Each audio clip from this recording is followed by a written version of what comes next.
So எல்லா நட்சத்திரத்தை பற்றியும் ரொம்ப விளக்கம் சொல்கிறீங்க. இந்த அபிஜித் நட்சத்திரம் ஏன் புதன்கிழமை இல்லைன்னு சொல்கிறாங்க? அபிஜித் நட்சத்திரம் பற்றி எதனா பேசுங்க சார். அபிஜித் நட்சத்திரம் என்பது கேட்கக்கூடிய இடத்தில், அதாவது கொடுக்கக்கூடிய இடத்தில் அது இருக்குது. அது புதன்கிழமை இல்லைங்கிறத, புதன்கிறது யார்? முதல் புதன்கிறது யார்? குழந்தைகள். குழந்தைகிட்ட நம்ம கேட்டு பெற முடியுமா? ஆனால் குழந்தைகளுக்கு கொடுக்கலாம்ல.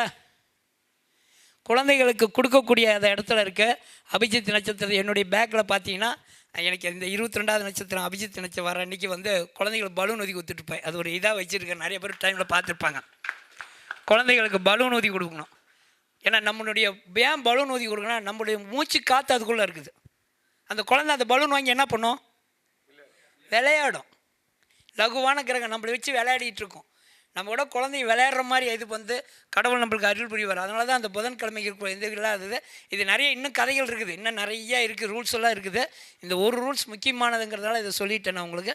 கண்டிப்பாக அந்த உங்களை அபிஜித் நட்சத்திரம் எப்போ வருகிறதோ, ஏன்னா நைட்டில் அதையும் செய்ய முடியாது. பகலில் வந்துச்சுன்னா நீங்கள் அந்த எதிர் குழந்தைகளுக்கு, ஏன்னா ஜோதிடர்களாகி இருக்கிறீங்க, உங்கள் முயிர் காற்று இருக்கணும். எல்லாம் குழந்தைங்க விளையாடணும்.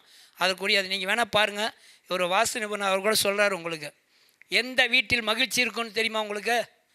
குழந்தைகள் பென்சிலில் கிறுக்கிட்டு இருக்காங்க பார்த்தீங்களா, செவுத்தில் சித்திரம் போடுதில்ல, அந்த குழந்தை அந்த வீட்டில் மகிழ்ச்சி இருந்து கொண்டே இருக்கும், எவ்வளோ பிரச்சனையாக இருந்தாலும். காரணம் என்ன? குழந்தையினுடைய கிறுக்கல், புதனுடைய கிறுக்கல். புதன் என்றைக்குமே கிறுக்கி தான் எழுதும். அந்த கிறுக்கல் என்றைக்கும் சுகமாக இருக்கும், உங்களுக்கு நல்லா இருக்கும். இதெல்லாம் ஏன்னா புதனை எடுக்கிறப்ப இன்னும் எவ்வளோ சொல்லலாம். ஏன்னா புதனுக்கு 3 நிலை. சூரியனுக்கு பின் நின்றது, சூரியனோடு இருந்தது, சூரியனுக்கு பின் நின்றது. 3 காலங்கள், 3 மண்டலங்களாக இருக்கக்கூடிய மேச மண்டலம், சிம்ம மண்டலம், தனுசு மண்டலத்தில் எப்படி எப்படி இருக்குங்கிறது. சிம்ம மண்டலத்தில் 3 முறை புதன் என்னவாவார்? அஸ்தமாயிடுவார். சிம்ம மண்டலத்தில் மட்டும். மற்ற இடத்துல 1 முறை தான் ஆவார். சிம்ம மண்டலத்தில் 3 முறை அஸ்தமாவார். அப்போ எப்படின்னா கூட இருந்தால் தானே அஸ்தமாக முடியும். அந்த மாதிரி இது பண்ணிவிட்டு உங்களுக்கு, ஏன்னா இதெல்லாம் அஸ்தமமான கிரகங்கள். உள்வட்ட கிரகங்களை பற்றி இன்னும் சிறப்பாக சொல்லலாம். வெளிவட்ட கிரகங்களுக்கு 3 பார்வை, உள்வட்ட கிரகங்களுக்கு 1 பார்வை.